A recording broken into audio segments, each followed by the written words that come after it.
Déjà, le Covid, la dette soulevée par rapport au Covid et le déclenchement de la guerre en Ukraine. On ne va pas se mentir, 2022, ça a été une année catastrophique. 2023, on s'attend à une sortie de cette crise-là à partir du deuxième semestre 2023. Les marchés financiers ont déjà anticipé cette future reprise puisque depuis le début de l'année, nous connaissons une remontée au niveau des marchés financiers.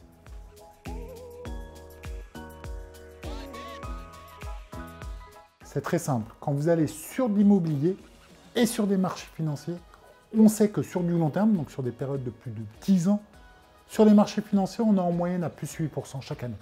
Sur l'immobilier, on sait qu'on gagne de l'argent.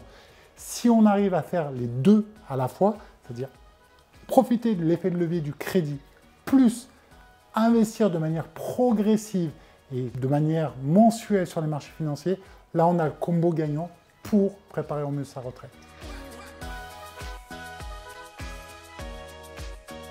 C'est mon rôle d'accompagner mes clients, de vous accompagner et de vous dire à quel moment il faut savoir saisir les opportunités.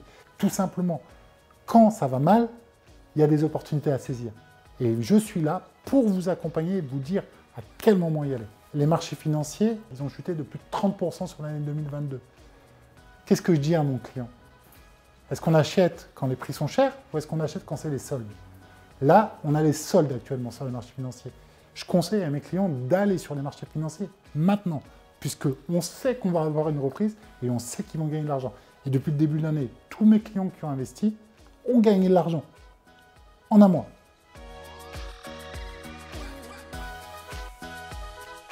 Plusieurs éléments sont venus perturber le marché, on va dire, du crédit. 1. La remontée des taux. Les banques centrales ont monté les taux d'intérêt qui sortent beaucoup de personnes de ce qu'on appelle la solvabilité. Deuxièmement, le taux d'usure, le taux auquel les banques ne peuvent plus prêter. Elles n'ont pas le droit de prêter. Là, une solution s'est trouvée. Une mensualisation du taux d'usure a lieu depuis le début de l'année 2023. Ça va être un vrai soulagement pour les investisseurs.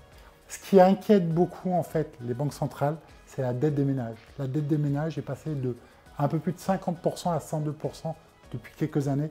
Ils s'inquiètent par rapport à ça et ils veulent restreindre le crédit. Cependant, je rassure vraiment les investisseurs.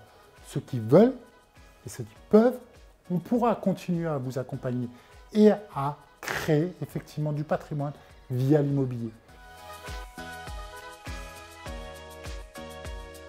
Le dirigeant, le chef d'entreprise, il est à milieu de savoir toutes les opportunités qu'il peut aller optimiser.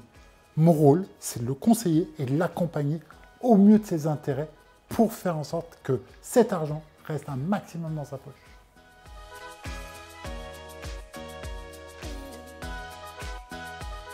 Alors, c'est normal d'avoir un expert comptable et un banquier. L'expert comptable, lui, va vous accompagner sur toutes les liasses fiscales, sur ce que vous devez en TVA, en CFE.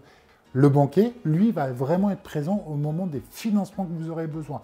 Et il va également savoir vous accompagner au mieux. La difficulté, c'est que, le comptable, il ne saura pas vous accompagner sur des propositions concrètes de marché financier, d'investissement locatif, etc., etc. Le banquier, malheureusement, change de manière assez régulière tous les 2-3 ans et ne pourra pas vous suivre sur du long terme, sur du 10 ans. Je vais venir complémenter ça par un accompagnement très proche de vous et avec des solutions qui vont vous permettre tout de suite d'avoir des propositions concrètes.